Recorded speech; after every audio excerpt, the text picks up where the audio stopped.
Hi, I'm Allison von Glinal, partner at Kwong von Glinal Design Office. Hi, I'm Kwong, partner of Kwong Glinal Design Office. We were really excited about this project when we first received the land, and the condition is very interesting, and it's along the alleyway. And we think about what can we do a little bit different from a typical Chicago house. The exterior colors, we were looking to choose monochrome colors that could really age well with the home. So we have grays and the dark black Akoya wood. Initial reaction, we were thinking about a black house that is kind of no-brainer, just use one material palette and to collect the whole house. But when we start doing some visual rendering and we realize it's pretty monolithic and maybe kind of overscale in this neighborhood, we were thinking how can we subdivide it and kind of make the scale a little bit more appropriate for this area. It breaks up the colors, like we have the concrete base, the gray Akoya wood. That's half of the first floor, so it also kind of speaks to this flip of the house, that it's split. It's not split at the level, it's split in the middle of a level. Then we have the black wood, and then we have this band of windows 56 feet long running across the west facade. The exterior, by choosing woods that had been painted or fired, it allowed it to kind of pre-wear the wood or allow it to wear in maybe a slightly more graceful way. And so on the interior we said, let's just keep it all natural. And I think there is that kind of this interior environment that's a little bit more cozy and warmer, and then the exterior environment that has to brace itself for Chicago winters and just, you know, be this coat for the home that really performs. It is a big contrast, but it's a distinction that we like, that you really move from outside to a different environment once you're inside. The home is divided into 2 levels. The first ground floor is all the private areas of the home where we have 3 bedrooms. And then the second floor is where we have all of the open living spaces. And we've divided it up between these 4 trusses to create 5 spaces. At the far end, the south end of the home, along the residential street of Ardmore, that's where we have the living room and family room.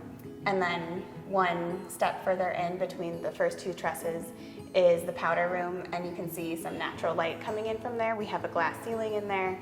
The dining room is really just focusing on the light coming from the exterior.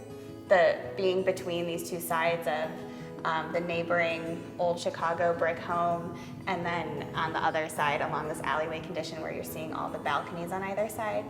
Then here we're at the island in the kitchen, and natural lights coming in from the 2 trusses above, and then behind us here is the kitchen counter, which is the other side of our last truss system. Yeah, so we use lots of woods in this home, and it's all very purposeful, but it's not all the same type, all the same cut. It is all the same type, I should say. It's all French white oak. Yeah. But they're all different grains, and we didn't want everything to be the same, but certain datums throughout the home are the same. Everything we can touch with our hands is a rift grain cut, so it has these more vertical lines running through it, versus plain sawn where you would see more of the knots and more of the kind of texture of the wood. So our railings are rift white oak, the trim is rift white oak, the kitchen cabinetry is rift white oak. Our flooring is a higher grade flooring, so there really aren't knots in it. And then our trusses are a lower grade, an ABCD level flooring material that exposes really the character of the wood and shows off some of these knots within the wood. I think part of our practice is always that whatever we're building, whatever we're designing should be really understandable and accessible to people. This home isn't some sort of spaceship landing in here. It is a different way of living, but it's also working with the surrounding context. The home is a pitch-shaped roof, and it really is working to fit into the context here.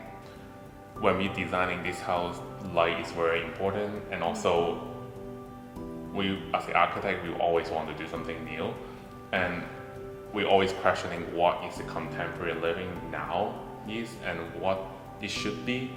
And I would say that with the 56-foot long glass here, we hardly need to turn on the light. Even dinner time, you don't even need to turn on. And we think it's very precious to have this kind of light. And for us, it was really important for us to say, okay, light is so important for a healthy living environment. And bringing in the surrounding context is really important to embrace whatever context you're in. I think all of the details that we worked through in this house are really important to us and really making the space one cohesive space. And it's something that we bring to all of the projects that we work on. And I think our clients really appreciate seeing kind of the passion we have for how all the parts come together. Thanks for coming to our house today. We're very excited your visit. Thanks for stopping by.